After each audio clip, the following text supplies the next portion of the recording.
Bonjour à tous et à toutes, ravi de vous retrouver pour cette deuxième conférence de la première journée de notre Paris-Saclay Summit. Alors, on va plonger avec les agriculteurs et les agricultrices qui avant se battaient, oui, contre les intempéries. Alors aujourd'hui, ils se battent toujours contre les intempéries, mais à ça se sont ajoutées d'autres charges. Et oui, il faut vérifier le Wi-Fi de la ferme connectée ou alors la feuille de route génétique des vaches. Il semblerait que la ferme se soit transformée en start-up champêtre. Alors, jusqu'où le génétique et le numérique vont-ils nous emmener? Est-ce qu'on cultive encore la terre ou est-ce qu'on cultive des datasets? Qui aura le dernier mot de l'agriculteur ou de l'algorithme? Pour en parler ce matin et répondre à ces épineuses questions, Claire Roger-Gaillard, vous êtes directrice scientifique adjointe agriculture de l'INRAE et vous êtes interrogée par Thomas Vallogne, journaliste au Point. Bonjour, Claire Roger-Gaillard, merci d'avoir accepté l'invitation aujourd'hui. Pour que tout le monde comprenne bien la thématique du jour, est-ce qu'il est possible de nous expliquer ce qu'est l'élevage durable ? Alors bonjour à tous, merci d'être là, merci de cette invitation. Alors l'élevage durable, il a deux mots, élevage et durabilité. Donc pour démarrer, je voudrais déjà rappeler que l'élevage, c'est un secteur économique important en France.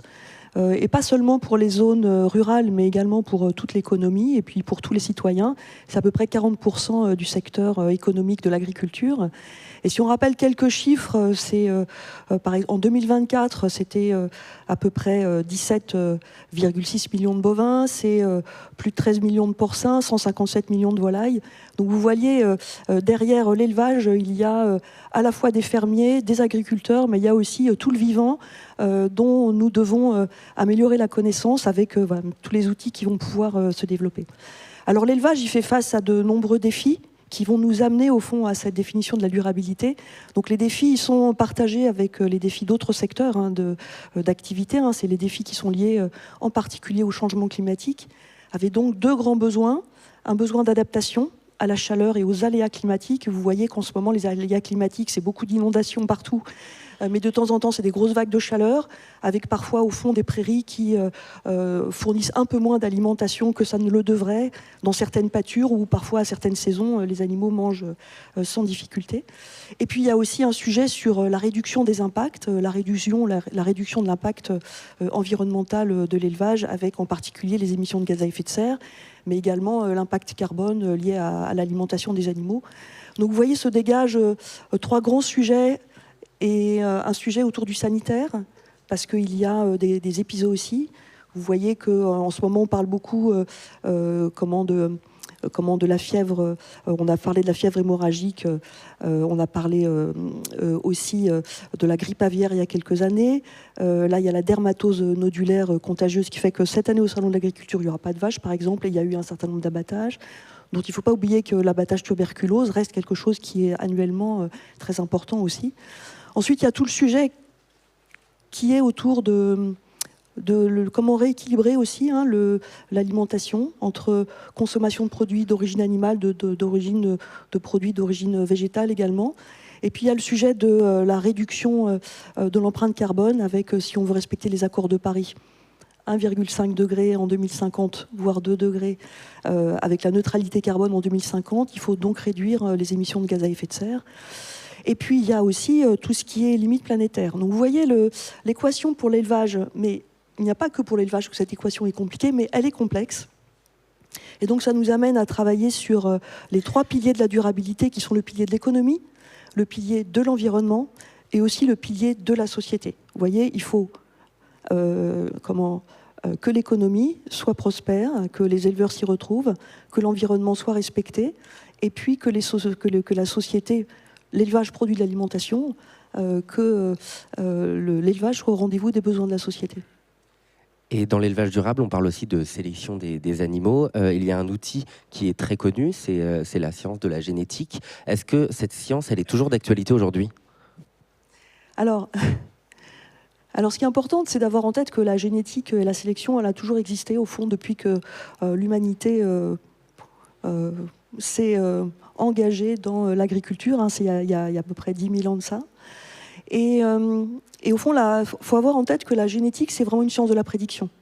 C'est-à-dire qu'on va choisir des parents dont on va connaître un certain nombre de caractéristiques, et on va prédire une partie des caractères qui vont être portés par les descendants.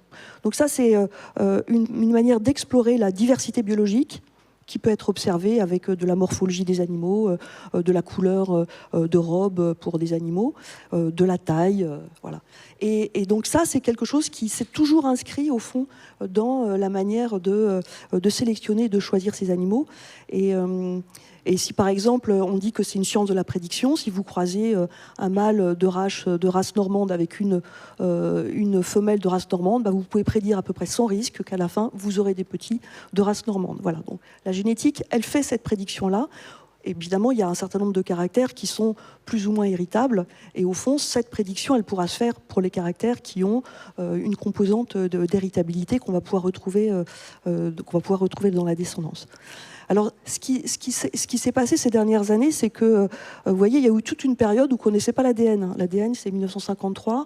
Donc, au fond, on regardait les généalogies, on choisissait les parents, puis on sélectionnait les animaux à suivre sur la base des observations qui pouvaient être faites. Et donc, avec, en fait, la découverte de l'ADN, on a pu accéder progressivement au séquençage des génomes et faire le lien entre tous les polymorphismes de l'ADN et puis des caractères qui sont mesurés sur les animaux en élevage. Et donc ça nous a permis ensuite progressivement d'associer des centaines de milliers de polymorphismes à des caractères qui étaient parfois difficiles à sélectionner. Donc ça nous a amélioré beaucoup la précision de la sélection en élevage. Et c'est par exemple ce qu'on appelle la sélection génomique, qui a démarré en 2009 pour les bovins laitiers. Et donc on a pu, avec cette connaissance fine au fond des génomes et ce lien entre des polymorphismes en très grand nombre et des mesures sur des centaines de milliers, voire des millions d'animaux, améliorer cette précision entre ce qu'on va appeler un génotype, c'est-à-dire l'information de l'ADN, et puis des performances qui sont mesurées sur les animaux. Puis ensuite, il y a un deuxième volet que va nous apporter le numérique et la science des données, c'est la capacité de mesurer des caractères avec des outils nouveaux. On va pouvoir utiliser des capteurs qui sont directement embarqués sur les animaux, par exemple des accéléromètres. On va pouvoir aussi faire de la vidéo pour pouvoir suivre le comportement des animaux. On va pouvoir aussi démultiplier au fond les mesures biologiques avec l'information de l'expression des gènes dans le sang, par exemple. On va pouvoir aussi étudier des mesures phénotypiques à très grande échelle pour mesurer des paramètres immunitaires. Donc en fait, on a accès maintenant à une très grande diversité de mesures sur les animaux qui vont pouvoir caractériser ce qu'on appelle des phénotypes qui sont invisibles à l'œil nu et qui vont être entièrement portés par de la donnée que l'on va pouvoir processer, utiliser en grand nombre pour en tirer de l'information. Donc au fond, on a vraiment deux apports. D'un côté, tout le numérique qui est associé à la connaissance de l'ADN et à ses polymorphismes, et puis d'un autre côté, la démultiplication des différentes mesures qui sont portées par des données à grande échelle. C'est à la fois le big data et la science des données qui s'allient pour la sélection. Et justement, en parlant de numérique, j'ai cru comprendre que vous dirigiez pour l'INRAE le programme agroécologie et numérique. Est-ce que vous pouvez nous en parler un petit peu de ce programme ? Alors oui, donc ça c'est un programme qui a été lancé en 2023 et qui est financé par France 2030 dans le cadre des stratégies d'accélération. Donc je co-dirige avec INRIA ce programme qui s'appelle agroécologie et numérique, avec cet objectif, au fond, de voir comment lever des verrous de connaissances, comment associer et mobiliser le numérique pour accélérer la transition agroécologique. Donc je dirais qu'on a quatre grands axes de recherche pour travailler sur ce programme. Il y en a un premier qui rejoint ce que je disais précédemment sur la génétique, c'est-à-dire on a des ressources génétiques qui sont dans des centres de ressources, on a des animaux qui sont sur pied, et c'est vrai aussi bien pour les animaux que pour les plantes. Et au fond, on a une méconnaissance de l'information génétique de ces ressources-là. Et on conduit, dans le cadre de ce programme-là, une caractérisation systématique par séquençage du génome d'une très grande diversité de ressources génétiques, de manière à avoir des clés pour les prioriser, pour savoir, au fond, quelles seraient les ressources génétiques qui auraient le meilleur potentiel pour les conditions climatiques de maintenant et puis à venir. Donc au fond, le potentiel de ces ressources génétiques, on l'interroge dans ce programme-là. Ensuite, on a un autre grand volet sur tout ce qui va être les agroéquipements. On voit bien qu'il faut que le métier, aussi bien d'éleveur que d'agriculteur en général, soit attractif. Et au fond, il peut y avoir une charge de travail, une pénibilité du travail. Les agroéquipements sont là pour réduire la pénibilité du travail et puis en même temps pour proposer des solutions techniques qui vont être compatibles avec les écosystèmes environnementaux. Ensuite, il y a un autre volet qui va être, typiquement sur les agroéquipements, on a un gros projet sur intelligence artificielle pour qualifier le bien-être animal. Et donc là, c'est basé sur des capteurs, des études de comportement, comment les animaux au pré préfèrent aller à l'ombre ou rester au soleil en fonction de la race, par exemple. Et puis ensuite, on a aussi un gros volet sur tout ce qui va être un socio-écosystème qui va être favorable à l'innovation. Parce que le numérique, que ce soit pour l'élevage ou d'autres domaines de l'agriculture, va changer les métiers, va changer les pratiques et va aussi changer le conseil. Donc ça, c'est un sujet qui est aussi abordé dans ce programme. Puis un dernier programme qui est sur les fronts de science, sur l'intelligence artificielle, la science des données, le numérique. Et par exemple, la semaine dernière, nous étions partenaires d'un grand événement qui s'appelait les Transnumériques, qui avait lieu à Rennes. Nous étions 13 PEPR, 13 programmes équipements prioritaires de recherche financés par France 2030, où on a pu partager ensemble notre vision du numérique, le continuum numérique, et puis au fond les différentes fronts de sciences dont on avait tous besoin, parce que l'interdisciplinarité que l'on met en avant entre agroécologie et numérique, elle existe aussi au sein du numérique. Il y a plein de domaines différents dans le numérique et la science des données. Et on parlait génétique, là, au tout début de cette table ronde, mais il n'y a pas que ça. Vous dirigez, entre autres, un grand nombre de travaux sur le microbiote des animaux. Si, par exemple, on prend l'exemple d'une vache, en quoi comprendre son microbiote va nous permettre de changer la manière de faire de l'élevage bovin, en fait? Alors, c'est ce que je vous disais quand on a un tout petit peu discuté juste avant. Il y a à peu près 2 années de ça, j'avais été interviewée sur c'était quoi un humain augmenté. Et en fait, j'étais repartie du fait que les écosystèmes microbiens qui vivent en symbiose avec les animaux, les humains comme les plantes, en fait, nous augmentent. Donc au fond, nous sommes des êtres vivants qui sont augmentés par la communauté microbienne qui vivent en symbiose avec nous, qui nous apportent de nombreuses fonctions biologiques qu'on serait incapable d'assurer tout seul. Vous voyez, par exemple, un microbiote intestinal chez un porc comme chez un humain, aide à la digestion de la cellulose, va produire des vitamines, aide à la maturation du système immunitaire, donc contribue à la lutte contre les maladies. Il y a aussi des liens avec le stress et le comportement et l'anxiété. Donc vous voyez que ces communautés microbiennes, elles offrent un potentiel absolument remarquable de recherche et aussi d'innovation pour compléter tout ce qui est fait sur l'amélioration génétique, la sélection, et puis en même temps l'interaction avec l'environnement, parce que la génétique ne fait pas tout toute seule, et le lien entre ces communautés microbiennes, la génétique et l'environnement, c'est vraiment un lieu un domaine de recherche en pleine émergence pour lequel, au fond, on attend pas mal de nouveautés et puis d'applications. Et nous, par exemple, dans nos travaux de recherche, on peut montrer qu'il peut y avoir des liens entre des profils microbiens et des réponses à la vaccination, des profils microbiens et des réponses immunitaires, montrant que cette jonction-là, on a besoin de mieux la comprendre. Voilà. Si on fait le lien avec les vaches, par exemple, eh bien, c'est le microbiote du rumen qui est le plus regardé. Et donc, il y a des projets qui sont en place. Par exemple, il y a un projet qui s'appelle Méthane 2030. Et donc l'objectif, c'est de réduire dans les 10 ans à venir de 30% la production de méthane. Et là, il y a une combinaison de leviers. Un qui va être sur la génétique. Les vaches ne produisent pas toutes la même quantité de méthane. Donc on va sélectionner des animaux qui en produisent le moins. Et puis il y a un levier alimentation avec des additifs alimentaires qui permettent de réduire la production de méthane et donc qui ont un rôle et qui modifient le microbiote du rumen. Et puis après, il y a un volet pratique ou essayer un volet qui est lié aux pratiques d'élevage pour essayer de réduire les périodes où les animaux sont pas efficaces, en fait. C'est-à-dire réduire l'âge au vélage, la stature des animaux. Et c'est juste pour revenir sur le fait que, en fait, ces combinaisons de leviers, c'est ça qui va contribuer aussi à la durabilité de l'élevage, parce qu'une seule action ne suffit pas. Et justement, cette question de durabilité, c'est aussi une question de sélection des animaux. Et le risque, en cherchant ces animaux pour qu'ils soient le plus performants possible, est-ce que c'est pas l'uniformisation de nos élevages? Alors ça, c'est une critique qui a été toujours faite, hein, c'est-à-dire que qui sélectionne choisit, et parfois le choix peut être sur une ligne de crête trop restreinte.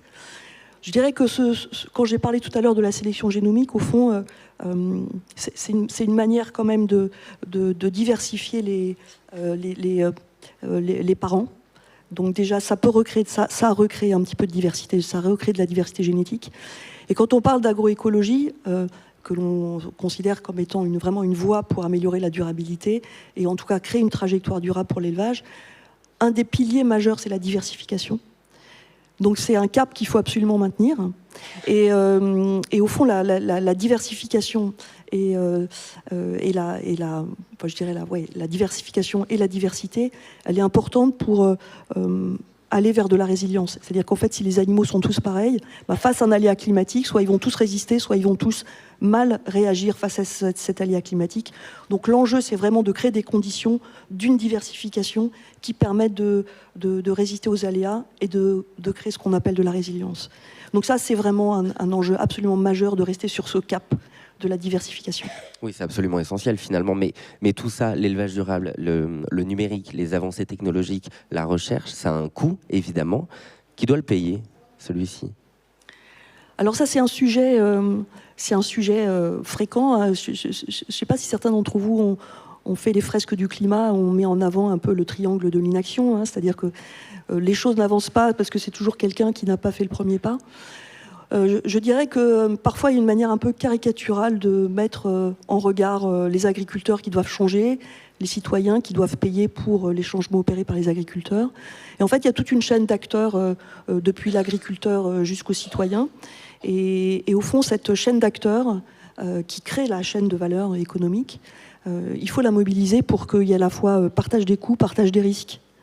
Et ces partages des risques, c'est au fond un enjeu essentiel pour que chaque acteur prenne la part des changements à opérer et que on ne remette pas uniquement sur les politiques publiques, par exemple, tout le coût d'accompagnement des agriculteurs.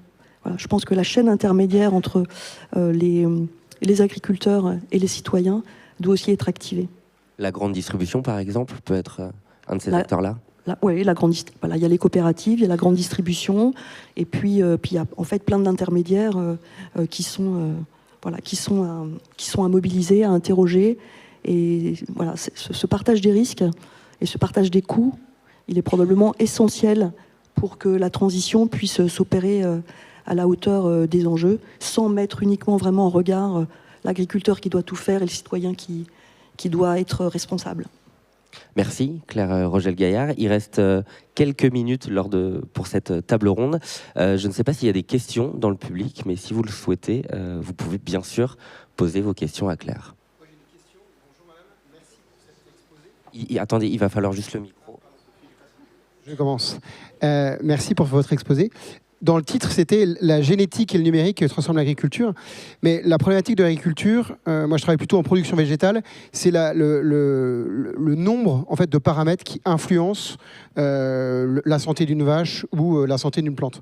Comment est-ce que vous pensez qu'on arrivera demain à modéliser tout ça pour avoir dans un cadre structuré les facteurs d'influence corrects et être capable d'influencer la productivité des exploitations? Merci pour votre question parce que elle est au cœur de ce dont on a besoin pour, on va dire, la multiperformance. Hein, c'est-à-dire que la multiperformance, comme on dit, elle va être économique, environnementale, sociétale. On va rajouter le sanitaire à ça, hein, avec des enjeux sur le bien-être animal, par exemple. Et au fond, ça va nécessiter des compromis. Ça va nécessiter une meilleure connaissance des régulations biologiques. Ça va nécessiter aussi une bonne prise en compte des écosystèmes environnementaux. Et ce qu'on essaie de développer, c'est ce qu'on appelle un peu des jumeaux numériques. Alors ça ne va pas répondre entièrement peut-être à votre question, mais c'est une manière de vouloir modéliser en faisant un passage entre des données simulées et puis des données réelles sur le terrain, avec une alimentation de la simulation par des données terrain. Et en fait, ces jumeaux numériques, Alors il y a d'autres manières de réfléchir à la manière de modéliser toutes ces interactions-là et cette multiperformance, mais c'est un axe de travail qui est développé, en tout cas par INRAE, mais développé aussi avec nos partenaires professionnels. Et il y a pas mal de projets où il y a pas mal de cas d'études qui sont développés, notamment dans le PEPR agroécologie et numérique que j'ai mentionné tout à l'heure. Et au fond, la force de ça, c'est vraiment de faire ce lien entre des données simulées et des données terrain. Merci beaucoup Claire Rogel-Gaillard et Thomas Vallogne pour cet éclairage sur cette transition qui mobilise de nombreux acteurs et est en cours. Merci beaucoup à vous. Comme on a des tables rondes qui s'enchaînent, voilà, je suis obligée d'y mettre fin. Vous pourrez poser des questions dans le couloir. N'oubliez pas de descendre par le bas de la salle, s'il vous plaît.